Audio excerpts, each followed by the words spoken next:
created this amazing technology.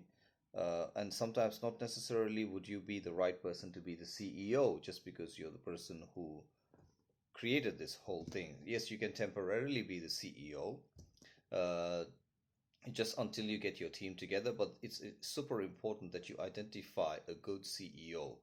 And a CEO today is not just a person who's sitting on top and giving orders like an army general. A CEO is a leader who can actually identify the different motivations of different people and get them all working towards one specific goal. I've seen so many startups just because the person who started the whole thing up, who came up with the idea and all that, considers themselves CEO, and they are not at all fit for that specific role.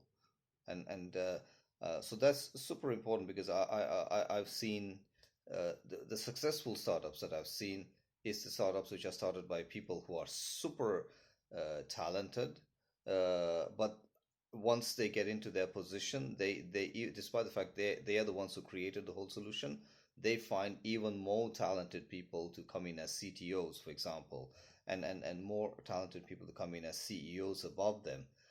So it's not necessarily that, unless you have that ability like Steve Jobs or Elon Musk to actually lead and motivate and drive a team, it's always better to step aside and let a person better than you to do that.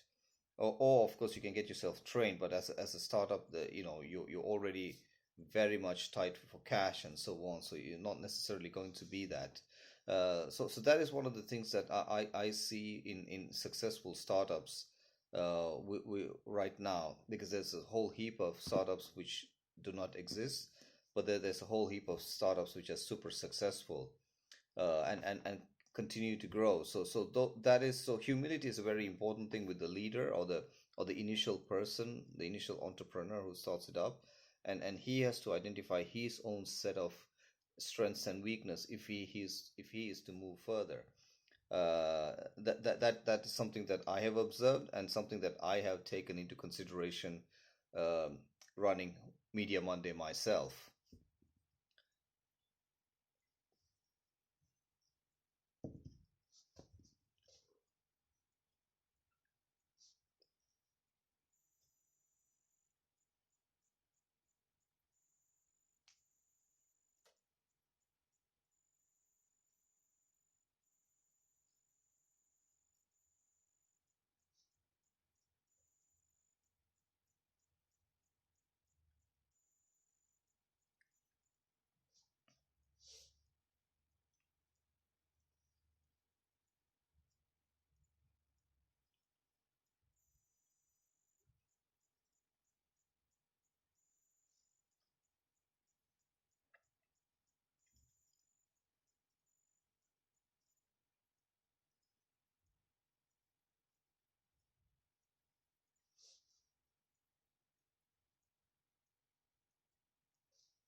Well, I mean, this is a very interesting period that we are living in, and it's revealing a lot of strengths as well as weaknesses in people, in the way we do things, and so on and so forth. I mean, we've